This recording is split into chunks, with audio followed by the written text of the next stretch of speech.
страстия. У них нет страстей плотских. Они возлюбили Господа Бога, и эта любовь у них видоизменила природу. Влечение мое к святым Твоим, Господи, и дивным Твоим, Господи. А кто может быть больше свят, как Господь Иисус Христос? И поэтому написано: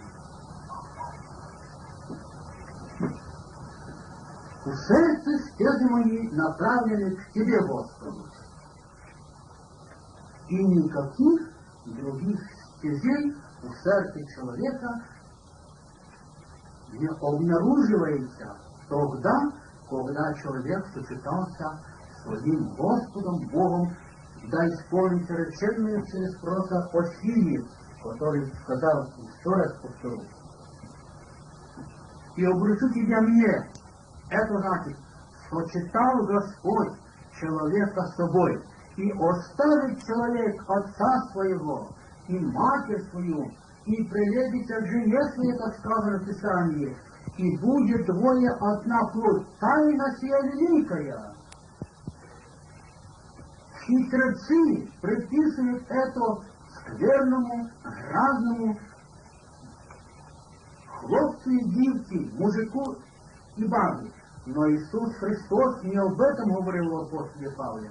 Апостол Павел говорит: тайна сия великая, оставит человек отца своего Адама, матерь свою Еву, и прилепится к жене, которую видел Иоанн, город великий, святой, нисходящий от Бога, как невеста, приготовленная для мужа своего. Вот к этой жене прилепляется человек, юноша, девица, мужчина, женщина, старик, и всякого рода, взрослые и невозрослые, оставит отца своего Адама, матерь свою Еву, как грехопадение, а прилепится к Новому Иерусалиму, к городу нисходящему от Бога, которого Иоанн видел, показал ему Дух Святой, сказал: иди, я покажу тебе невесту Агнца Христа.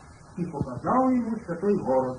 Это есть тот Новый Иерусалим.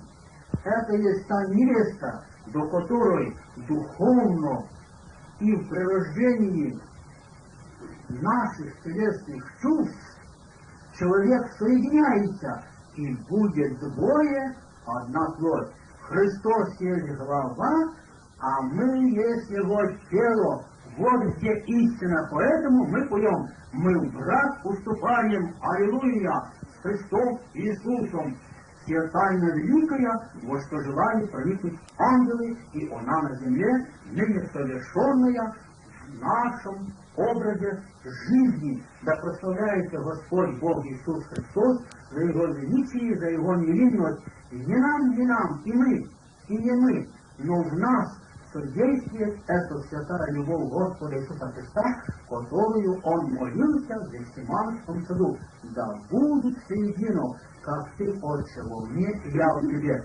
Эту тайну благочестия Иисус Христос весьма желал и говорил, чтобы как я томлюсь, когда она совершится. И как бы я желал, чтобы этот огонь возгорелся. И если вы поете этот псалом, поймите области Его святого дела, наполненного Духом Святым в сердце человеческом, в разуме человеческом, живущих людей тут на земле плотью, а Духом в небесах. Да прославляется имя Господне за Его божественные тайны, которые Он открыл на земле у человека, и на веки веков. Аминь.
Ви добре знаєте, що всі язичники теж благодарять Бога.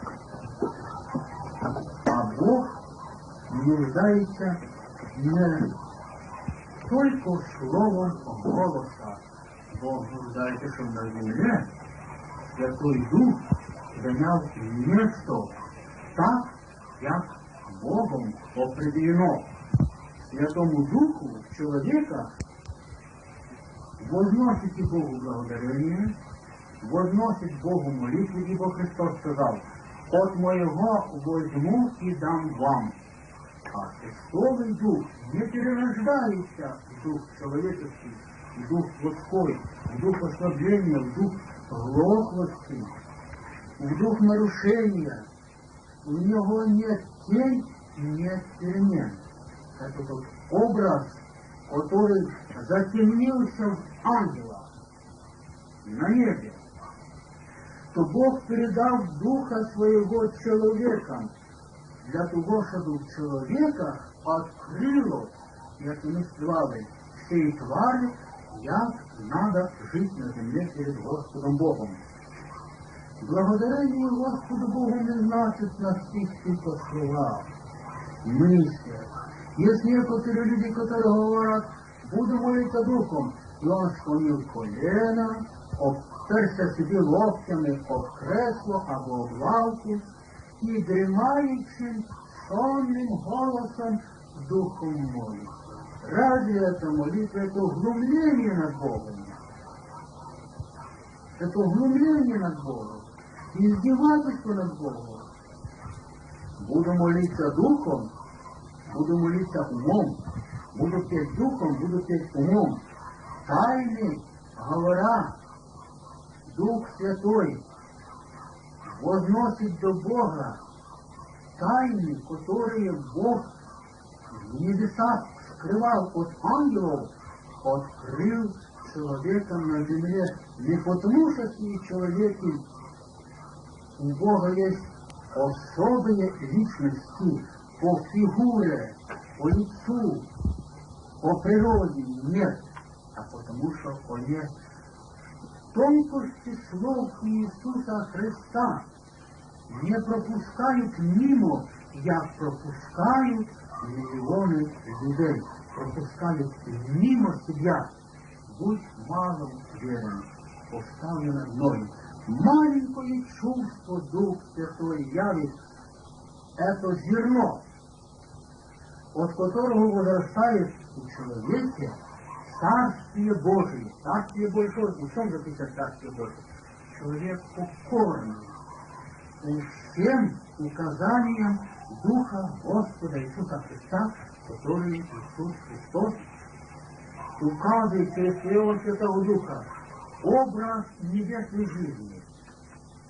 Ведь небесная жизнь есть затемненная тут на земле человеком и плотью. Поспособствовал этому дьяволу затемнить небесную жизнь, которая должна была открыться среди ангелов на небесах. Полнота божества, полнота святости, полнота невинности Божией Бог передавал себе ангелам. Это достоинство они сохранили. То Бог человека сотворил, и человека уполномочил, чтобы человек своей жизнью, своим послушанием, своей преданностью, сердцем и душою Господу Богу поспособствовал своей любовью Духу Святому на земле открыть невинность Божию. В этом смысле заключается миссия человека на земле открыть в своем духе, в своей плоти невинность Божию. Вот что желает порынтить ангелы. Не так ли говорит апостол Павел? Сказал, Бог благоволил открыть во мне Сына Своего. Теперь не я живу, а живет у меня Христос. А что живу в плоти, столько живу в плоти. А сердцем обитаю в небесах. Поэтому благодарение Господу Богу не может быть чистым, только умственное и согласное, мертвым голосом. Благодарение Господу Богу — это возносящееся достижение той святости, достижение той благодатной, освященной и освященной облачным Божиим святым дыханием в душе человека. Благодарение Богу возносит Святой Дух. Благодарение Богу возносит невинность Божия. Благодарение Богу возносит благодать Божия. Благодарение Богу возносит Его облик невинности. Он есть Бог, и в нас Он есть тот самый, и он собою поклоняется, он собою славословит, он собою возносит благодарственную жертву, он собою возносит пред святых ангелов вас, человеку. Понимаете? Вас, человека. Но что значит он собою? А потому что вы веровали, а потому что вы покорились ему, а потому что вы достигли его святой жизни, о которой сказал апостол Павел. Не достигну ли я, как достиг меня Христос. Поэтому святым прилично благодарить Господа Бога. И славить святым прилично Господа Бога, потому что Дух Святой в человеке занял место в области его разума, его души, его нравов, его всего поведения. Дух Святой занял место. Ибо все владение Духом Божьим, собственно Божьим. Тогда благодарение Господу Богу есть приятное. А если в ином смысле, это благодарение языческое, углубление над Господом Богом, шули только мертвыми словами. Благодарю Тебя, Господи, благодарю Тебя, Господи.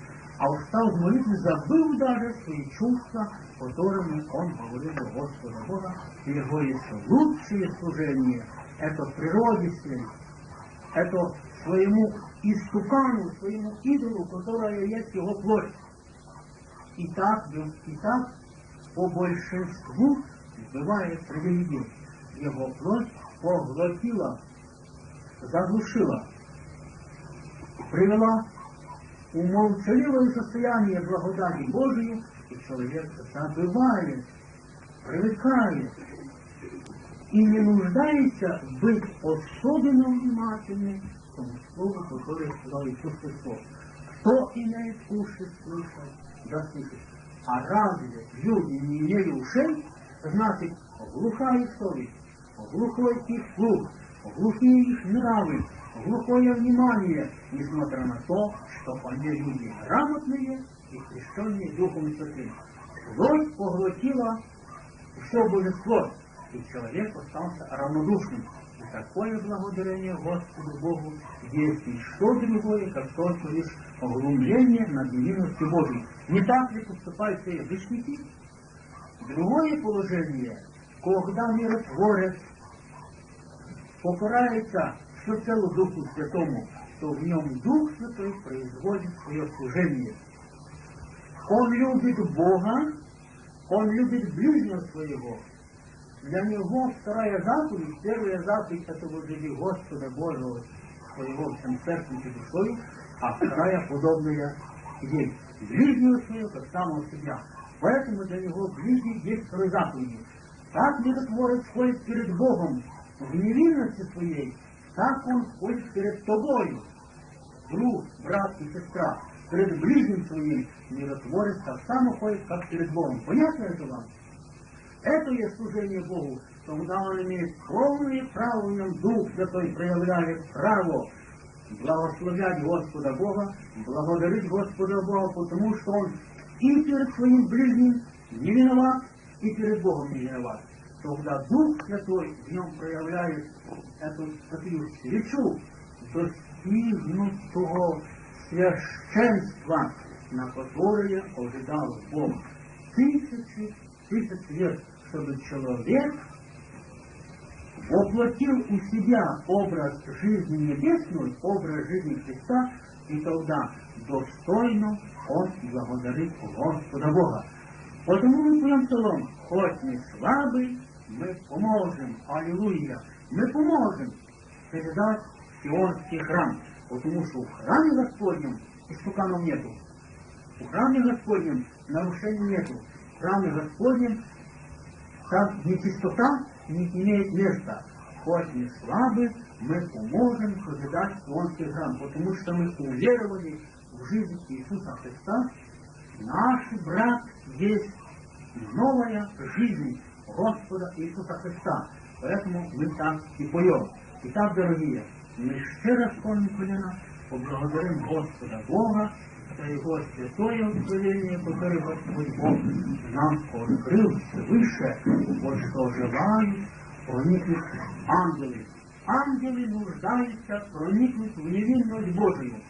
В Бога не проникнуть не имеет возможности, а у человека проникнуть имеет возможность. Поэтому написано, вот что значит человек. Помните Бога. Сын человеческий, что ты посещаешь его. Много мудрых людей было в мире. Еще 300, 400, 500 лет перед Христом, которые говорили, человек познай себя.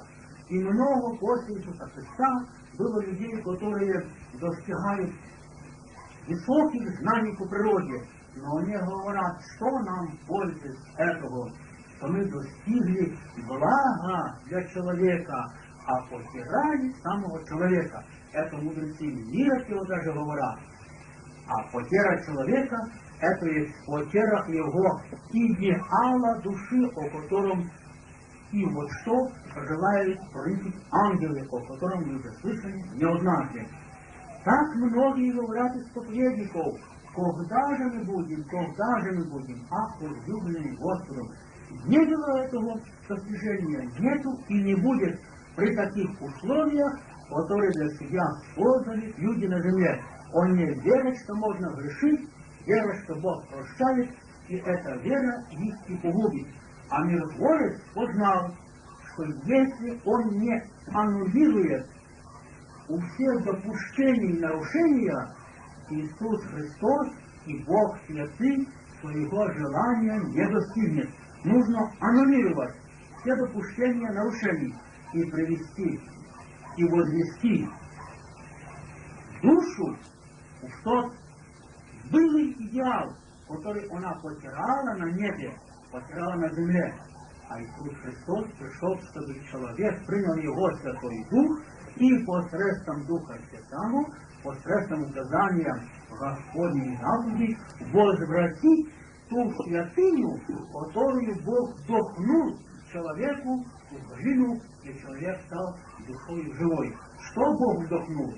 Бог вдохнул свое совершенство. Итак, аллилуйя, воззвание к вам, человекам, отдайте Богу Божие. Это слово раз сказал Иисус Христос за 3 года с половиной. Отдайте Богу Божие. А где слово отдайте? Не так не написано? Что Бог вдохнул в человека? Себя. Аминь. Аллилуйя. Отдайте Богу Бога. Не убитого. Не убитого, а живого. Еще раз скажу. Сказал Иисус Христос. Отдайте Богу Божие. Бог вдохнул себя в тебя, человек. А что ты ему отдаешь? Нет? Веришь, он прощает, и ты всегда будешь умерщвленного младенца нести Иисусу Христу, и Бог его и прощает. Конец всякой плоти. Помните, что кончился ангельский век. Вселенная свой путь прекращает, грядет всемогущий судья, и с ним человек. Аминь. Аллилуйя. Своим коленом поблагодарим Господа.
Благодарим Тебя, Господи,